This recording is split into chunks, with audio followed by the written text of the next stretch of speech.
A massive alien fleet hung in space like predators circling wounded prey. 20 sleek warships, each one a masterpiece of advanced technology, surrounded the single human vessel. The USS Thunder stood alone against them, a bulky gray ship that looked ancient compared to the smooth, gleaming hulls of the alien armada. Commander Rex stood on the bridge of the Thunder, his weathered hands gripping the command rail. Around him, his crew worked at their stations with practiced calm. They had trained for this moment, though none had truly believed it would come. First contact with an alien species, and it had gone wrong from the start. "Sir, the alien commander is hailing us again," reported Lieutenant Jones from the communication station. The young officer's voice remained steady, despite the sweat beading on his forehead. "Put him through," Rex ordered, straightening his uniform. The main screen flickered to life, revealing the alien commander. The being looked almost human, except for the pale blue skin and the 4 eyes that blinked independently. Commander Vax of the Dominion fleet smiled, showing rows of sharp teeth. "Human vessel," Vax said, his voice dripping with amusement. "You still refuse to surrender? Look around. Your single ship against 20 of ours. Your primitive technology against our superior weapons. This is not courage, it is stupidity." The alien bridge crew behind Vax laughed. It was a harsh, clicking sound that echoed through the Thunder speakers. Rex noticed how they pointed at the human ship's design on their screens, mocking its boxy shape and visible weapon ports. "We've given you our answer," Rex replied calmly. "Earth's mining colony on Beta 7 stays under our protection. You want those minerals, you trade for them fairly. We don't respond well to threats." Vax leaned forward, his 4 eyes narrowing. "Threats? Oh, human, we don't make threats. We make promises. Your ship, what did your database call it? A battleship? How quaint. We scanned your vessel. Projectile weapons, nuclear missiles, primitive shields that barely register on our sensors. My science officer tells me your main guns fire metal slugs." Metal slugs. More laughter erupted from the alien crew. One of them pulled up a hologram of the Thunder, spinning it slowly while pointing out what they considered design flaws. They found the rotating turrets particularly amusing, calling them relics from a bygone era. "Our youngest cadets learn about such weapons in history class," Vax continued. "The Dominion conquered space when your species still thought fire was magic. We have plasma cannons that can melt your hull in seconds. Energy shields that could deflect a star's corona. Faster-than-light missiles that strike before you even detect them. And you dare stand against us with your museum piece?" Rex exchanged glances with his weapons officer, Lieutenant Smith. The older man gave an almost imperceptible nod. Everything was ready. "Commander Vax," Rex said slowly, "there's something you should understand about humans. We've been fighting each other for thousands of years. We've gotten very, very good at it. And when we built the Thunder, we didn't build it to look pretty. We built it to win." Vax waved a dismissive hand. "Spare me your bravado. You have 1 minute to power down your weapons and prepare for boarding. Otherwise, we'll demonstrate the vast gulf between our civilizations. Perhaps we'll leave some wreckage for your Earth to find a lesson about challenging their betters." A transmission cut off. The bridge fell silent, except for the hum of equipment and the distant thrum of the Thunder's massive engines. "They're powering weapons, sir," reported the tactical officer. "All 20 ships. They're not even bothering with defensive formations. They think we're that harmless." Rex nodded slowly. The aliens had made the same mistake many had made throughout human history, confusing simple design with simple capability. The Thunder might look basic, even primitive, but human military. Engineering had one core principle: function over form. "All stations, prepare for combat," Rex commanded.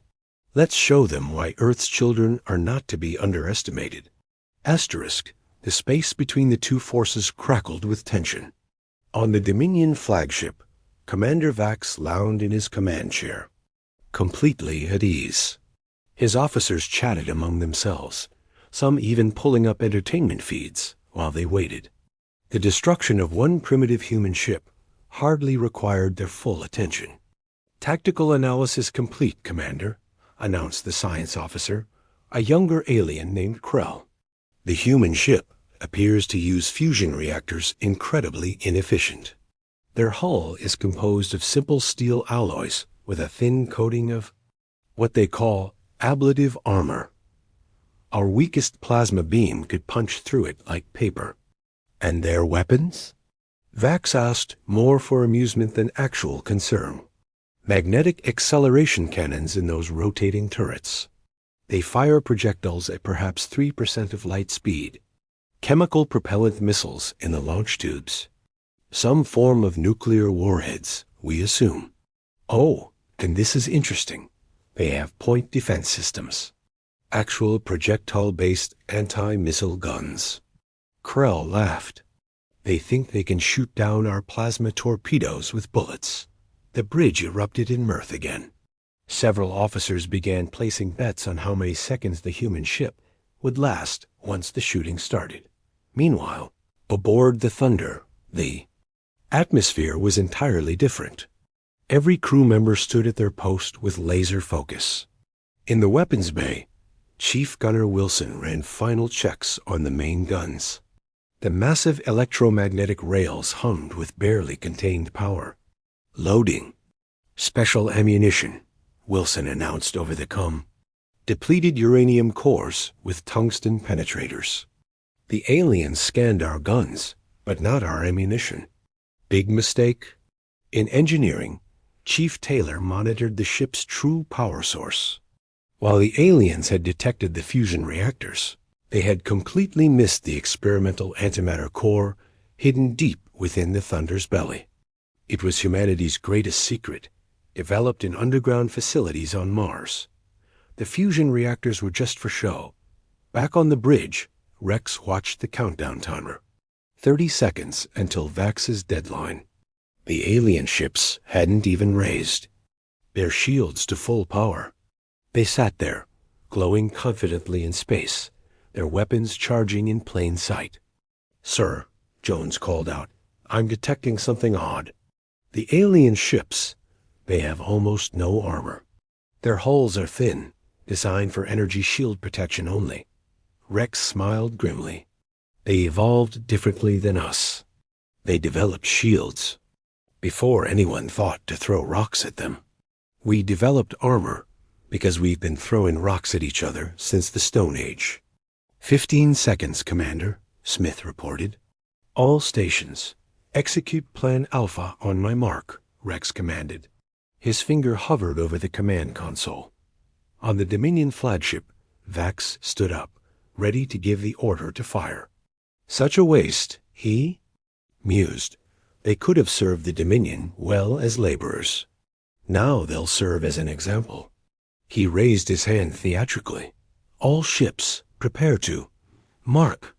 Rex shouted out. The Thunder erupted into action, but not in the way the aliens expected.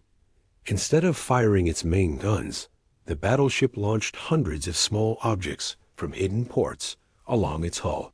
They looked like debris, pieces of metal spinning randomly through space.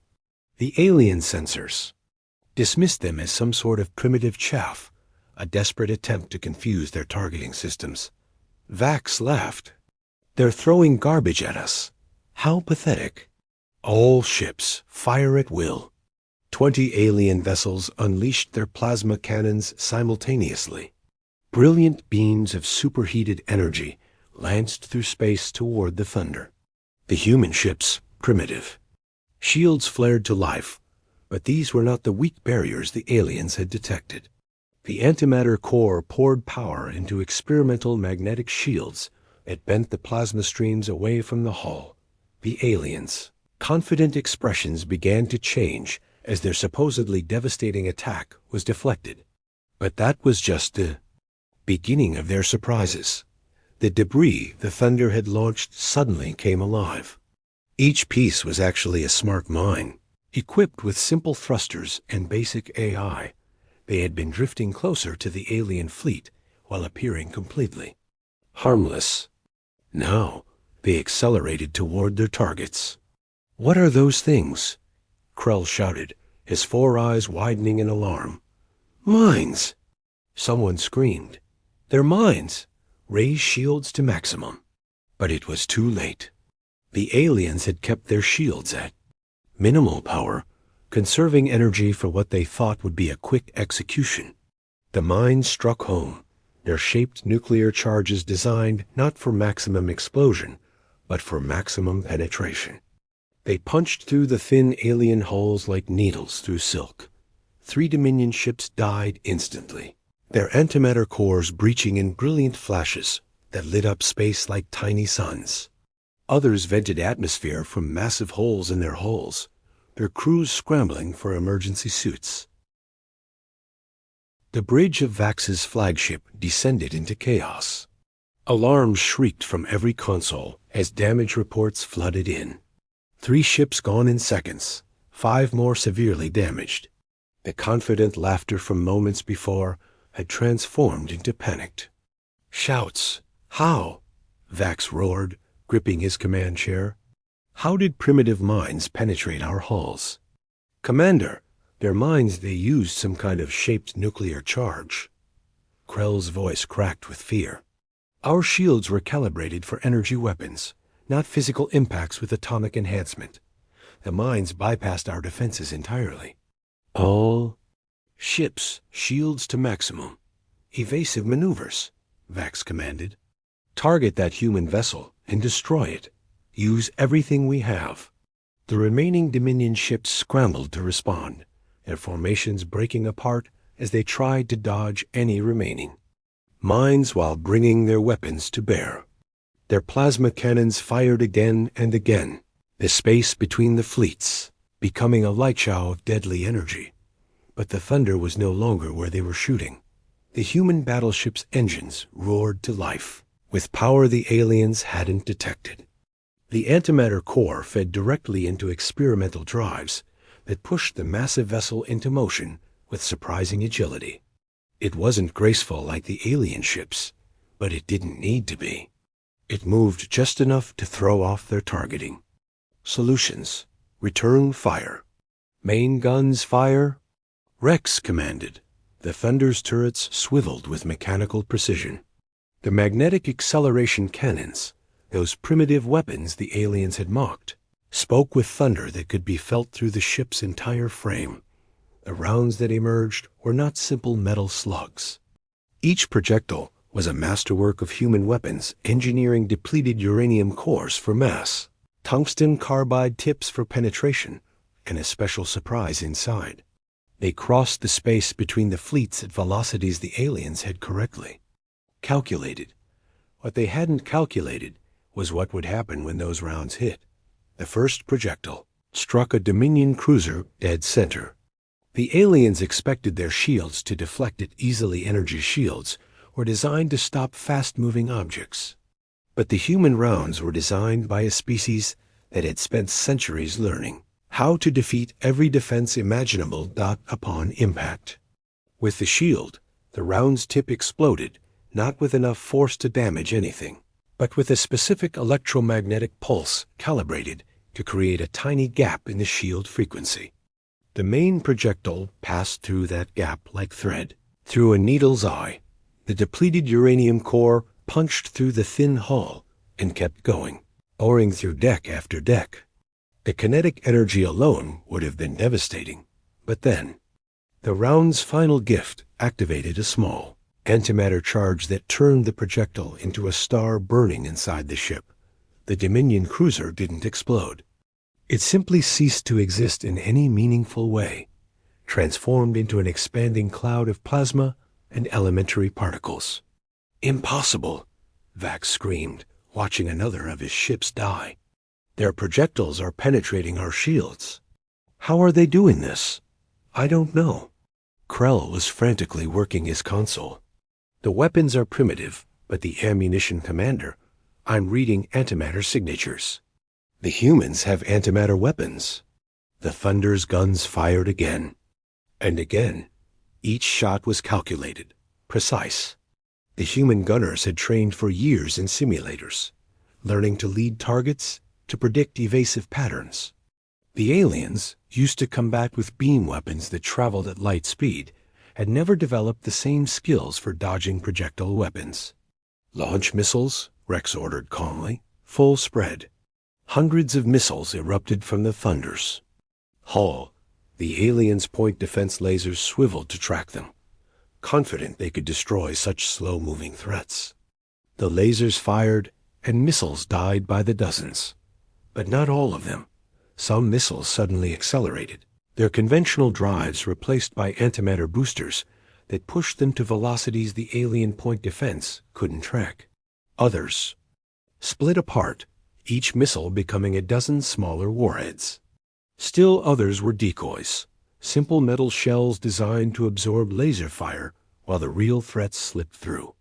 They're adapting to our defenses, an alien officer shouted. Each wave of missiles is different. Vax watched his tactical display in horror. Half his fleet was gone or crippled. The human ship, that primitive museum piece, had taken some damage scorch. Marks on its hull, a few breached compartments, but it kept fighting with terrifying efficiency. This is what humans do, Rex said, transmitting to the alien fleet. We've spent our entire history finding ways to destroy each other. Every defense ever created, we found a way to defeat it. Every weapon ever imagined, we've found a way. To improve it, you evolved past war. We perfected it. Asterisk Commander Vax's flagship shuddered as another human projectile grazed its shields, the electromagnetic wake-causing systems throughout the ship to flicker. Of the 20 ships that had surrounded the Thunder with such arrogance, only 8 remained combat-capable. The debris of their fallen sisters drifted through space, glowing with residual energy and the fires of escaping atmosphere. Commander, we need to retreat, Krell pleaded, his 4 eyes wide with terror. We have lost over half the fleet. Our shields can't stop their weapons, and our hulls weren't designed for this kind of warfare. Vax struck the younger officer across the face, sending him sprawling. The Dominion does not retreat from primitives. He turned to his remaining bridge crew. All ships, Formation Delta. Concentrate all firepower on their engines. If we can, immobilize them. Sir, detecting massive energy surge from the human vessel. The sensor officer interrupted. Something's happening with their power core. Aboard the Thunder, Chief Engineer Taylor worked furiously at his station. Commander, I'm bringing the antimatter core to full output. We've been fighting at 30% to maintain our disguise. Time to show them what we can really do, Rex nodded. All stations, prepare for full combat mode. Remove all safety limitations. The Thunder began to change. Panels along its hull slid aside, revealing weapon systems the alien scans had never detected. The bulky, primitive appearance had been a carefully crafted deception. Underneath the basic armor plating lay humanity's most advanced warship, designed to look weak while hiding overwhelming firepower. My God, Vax whispered as his sensors screamed warnings. The power readings ... They're impossible. No ship that size could generate. The Thunder's true weapons came online. Particle beam cannons emerged from hidden ports. Antimatter torpedo tubes opened along the ship's spine. Most terrifying of all, a massive spinal-mounted weapon began to charge, drawing so much power that space itself seemed to warp around it. What is that thing? Krell asked, back at his station with blood dripping from his nose. Before anyone could answer, the Thunder demonstrated. The spinal cannon fired, not a projectile or energy beam, but something far worse. It was a directed gravitational pulse, a weapon derived from humanity's experiments with faster-than-light travel. The invisible wave propagated through space. Ignoring shields entirely, When it hit the first Dominion ship, the vessel didn't explode. Instead, it crumpled like a can being crushed by an invisible fist. The gravitational shear reduced the proud warship to a compressed ball of metal and organic matter in less than a second. The crew didn't even have time to scream. "By the void," someone whispered on Vax's bridge. The human battleship pressed its advantage. Particle beams lanced out with surgical precision, targeting the exact locations of alien shield generators. The moment a shield flickered, an antimatter torpedo would streak through the gap. The aliens' elegant ships, built for grace and beauty, came apart like toys before a hurricane. They were toying with us, Vax realized, the words tasting like ashes in his mouth. This whole time, they were holding back, studying our capabilities. Rex's voice came over the communication channel, calm and steady. "Commander Vax, you have one chance. Stand down your weapons and retreat. Tell the Dominion that Earth space is protected. We don't want war, but we're exceptionally good at it." Vax looked at his remaining ships. 5, now 3 more, had died. While he watched, his proud fleet, the force that had conquered a dozen systems, was being systematically dismantled by a single human vessel. "You think you've won," Vax snarled into the com. "You may have surprised us with your deception, but the Dominion has thousands of ships. We'll return with 100 fleets." "No, you won't," Rex replied. "Because if you do, we won't send one. Ship, we'll send our fleet. The Thunder is just a scout vessel. Commander, our actual battleships? They make the Thunder look like a patrol boat." On Vax's screen, new contacts appeared on the edge of sensor range.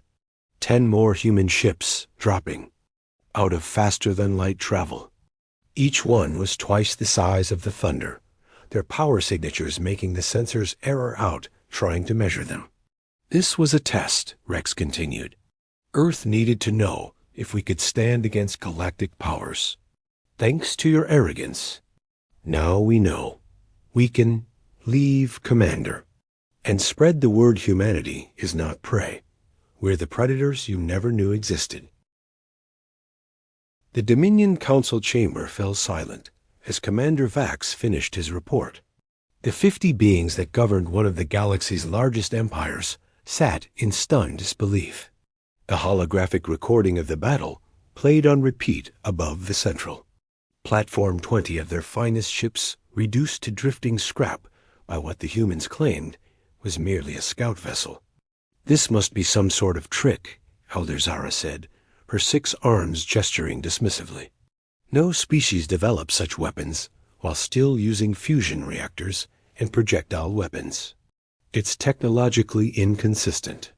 "That's exactly the point," Vax replied, exhausted from his journey back.